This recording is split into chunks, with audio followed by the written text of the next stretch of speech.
Hello friends, welcome back to my channel.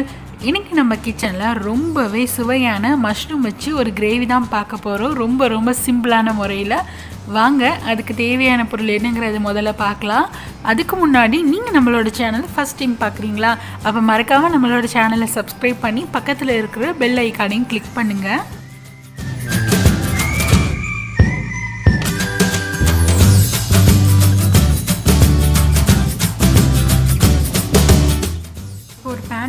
Mushroom செய்கிறதுக்கு தேவையான அளவுக்கு எண்ணெய் விட்டுறலாம்.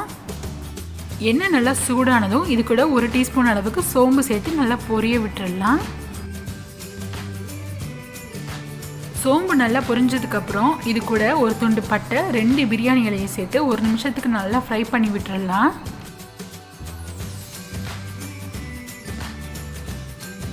இதில் ஒரு பெரிய வெங்காயத்தை சின்னதாக கட் பண்ணி வச்சுருக்கிறேன். இதை சேர்த்து ஒரு நிமிஷத்துக்கு நல்லா வதக்கி விட்டுறலாம்.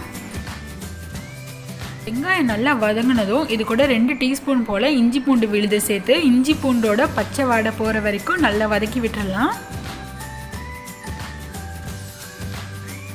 இப்போ இது கூட 2 பழுத்த தக்காளியாக நல்லா பொடியாக கட் பண்ணி வச்சுருக்கிறேன். இதையும் சேர்த்து நல்லா 1 நிமிஷத்துக்கு தக்காளி நல்லா வதங்குற அளவுக்கு நல்லா வதக்கி விட்டுறலாம்.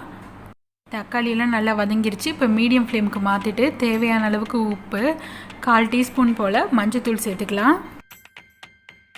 கூடவே மல்லித்தூள் 1 டேபிள் ஸ்பூன் போல் சேர்த்து நல்லா வதக்கி விட்டுறலாம்.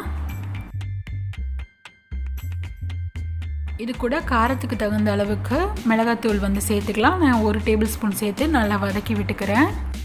மசாலாலாம் நல்லா வதங்கினோன்னே இதில் 200 கிராம் போல் நான் மஷ்ரூம் வாங்கி கழுவி 2 கட் பண்ணி வச்சுருக்கேன். இதையும் சேர்த்து நல்லா கலந்து விட்டுடலாம். மசாலா மஷ்ரூம் எல்லாம் நல்லா கலந்து விட்டோன்னே இதை ஒரு மூடி போட்டு ஒரு 3 நிமிஷத்துக்கு மீடியம் ஃப்ளேமில் நல்லா வேக விட்டுடலாம். பாருங்கள், அந்த மஷ்ரூமில் இருக்கிற கொஞ்சம் தண்ணி, அந்த தக்காளி ஜூஸ் எல்லாமே சேர்ந்து நல்லா வெந்திருக்கும் ஓரளவுக்கு. இப்போ இதில் ஒரு 1/2 கிளாஸ் அளவுக்கு நான் தண்ணி ஊற்றிக்கிறேன். இப்போ இதை நல்லா கலந்து விட்டுடலாம். கிளறி விட்டதுக்கப்புறம் இதை ஒரு 5 நிமிஷத்துக்கு ஹை ஃப்ளேமில் நல்லா வேக விட்டுடலாம். இப்போ மஷ்ரூம்லாம் நல்லா மசாலாவோடு சேர்ந்து நல்லா வெந்து ரெடி ஆகிடுச்சு. இதில் தேங்காய் அரைச்சி வச்சுருக்கிறேன், அதை சேர்த்துக்கலாம். இதுக்கு நான் 2 டேபிள் ஸ்பூன் போல் தேங்காயில் ஒரு 2 ஏலக்காய், ஒரு 1/2 டீஸ்பூன் போல் கசகசாவையும் சேர்த்து அரைச்சி வச்சுருக்கிறேன். இதை சேர்த்து நல்லா கலந்து விட்டுறலாம்.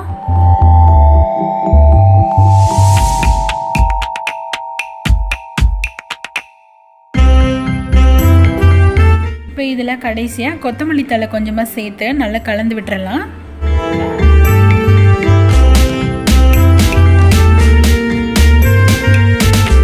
அவ்வளோதான் ஃப்ரெண்ட்ஸ், நம்மளோட மஷ்ரூம் கிரேவி இப்போ ரெடி ஆகிடுச்சு. இப்போ ஸ்டவ் ஆஃப் பண்ணிடலாம்.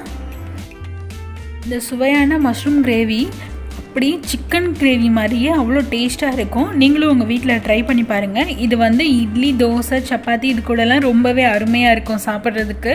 ஃப்ரெண்ட்ஸ், இந்த வீடியோ பிடிச்சிருந்துச்சுன்னா லைக் பண்ணுங்கள், ஷேர் பண்ணுங்கள். மறக்காமல் நம்ம சேனலுக்கு புதுசுனா சப்ஸ்கிரைப் பண்ணுங்கள். தேங்க்யூ.